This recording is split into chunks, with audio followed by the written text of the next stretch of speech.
Let's turn to Foreign Minister Kang Kyung-hwa's maiden visit to Tokyo as the nation's top diplomat. Tuesday was a hectic day, complete with a face-to-face with her Japanese counterpart and even the Prime Minister himself.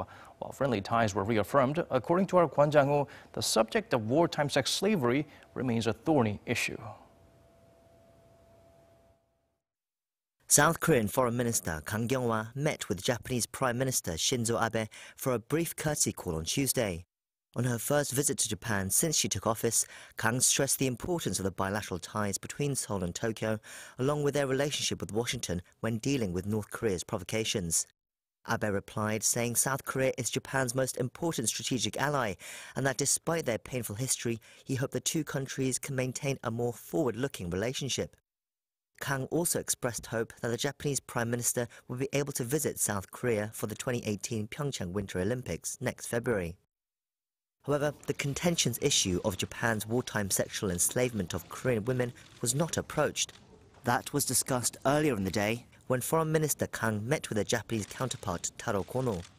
Seoul's foreign ministry said Kang briefed Kono on the task force that is currently reviewing the details of the 2015 landmark agreement that was supposed to settle the matter. The deal 2 years ago involved an indirect apology from Prime Minister Abe and the establishment of a foundation to compensate the victims. But the agreement has been under fire in South Korea ever since, especially with the victims themselves saying the deal did not go far enough and was reached without their consent. President Moon Jae-in pledged during his presidential campaign that he would review the agreement, leading to the formation of a task force in July to handle the issue. The South Korean government announced the results of the investigation, which are expected to be very critical of the deal, will be released on December 27th, a day before the agreement's 2-year anniversary. However, Kang seemed to suggest there would be some leeway to the Moon administration's response. She told reporters earlier in the day that she planned to inform Kono the review will not necessarily fall in line with the administration's stance on the matter.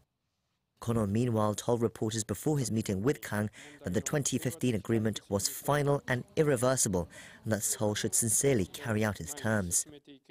The two foreign ministers are said to have concluded Tuesday's meeting, pledging to continue discussions on Japan's wartime sex slavery issue in the near future.